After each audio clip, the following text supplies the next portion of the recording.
Hi Leute und herzlich willkommen zu einem neuen Video auf meinem Kanal.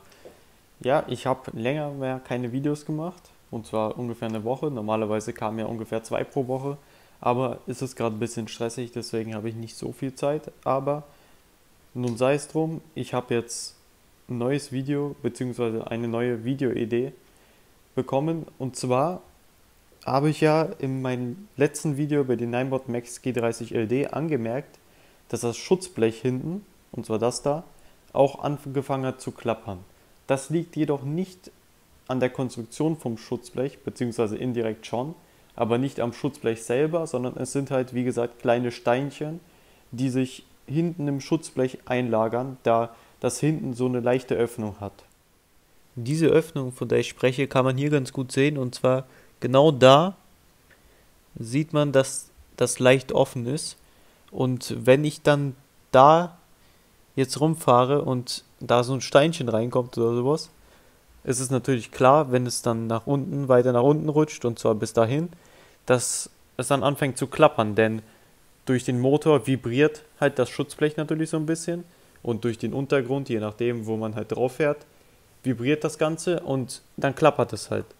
So, wie man hört, habe ich das nicht mehr, und ich zeige euch jetzt mal, wie ich das behoben habe, und das ist eigentlich sehr einfach und auch wenig zeitintensiv, also dafür braucht man nicht mal eine Minute, und deshalb finde ich es eine ziemlich gute Methode, um halt unnötigen Stress, das Schutzblech jetzt abmontieren zu müssen, zu vermeiden. Als allererstes nehmen wir den Scooter und klappen den mal zusammen.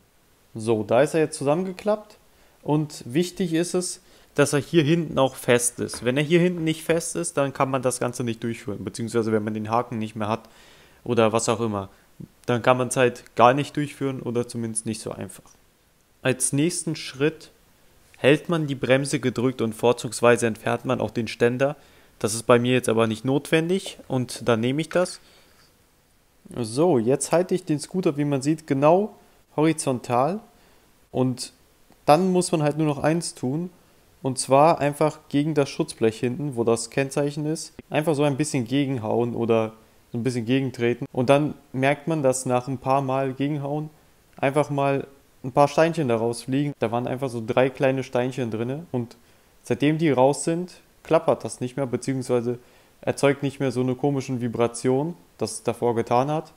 Und ich empfinde das als eine sehr leichte Methode, aber wichtig ist hierbei, dass man die Bremse gedrückt hält. Denn wenn man diese Bremse nicht gedrückt hält, dann kann das Vorderrad ganz einfach durchrollen, und dann rollt der Scooter einem weg.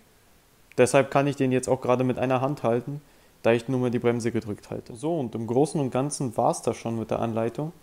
Viel zu sagen gibt es hierzu eigentlich nicht. Das ist relativ leicht durchzuführen, und die Steinchen sollten auch in 80% der Fälle auch da rausfliegen. Denn wie gesagt, packt man den Scooter horizontal und klatscht man ein bisschen gegen das Schutzblech, und dann ist das Problem auch schon wieder behoben. Nun mal hat das bei mir so geklappt, kann sein, dass es bei anderen nicht unbedingt klappen wird. Das ist nur eine Methode von vielen, aber es ist auf jeden Fall die einfachste und meiner Meinung nach die effektivste, da man da nicht viel Zeit aufwenden muss und sich nicht wirklich mit dem Gerät beschäftigen muss, um dies durchzuführen.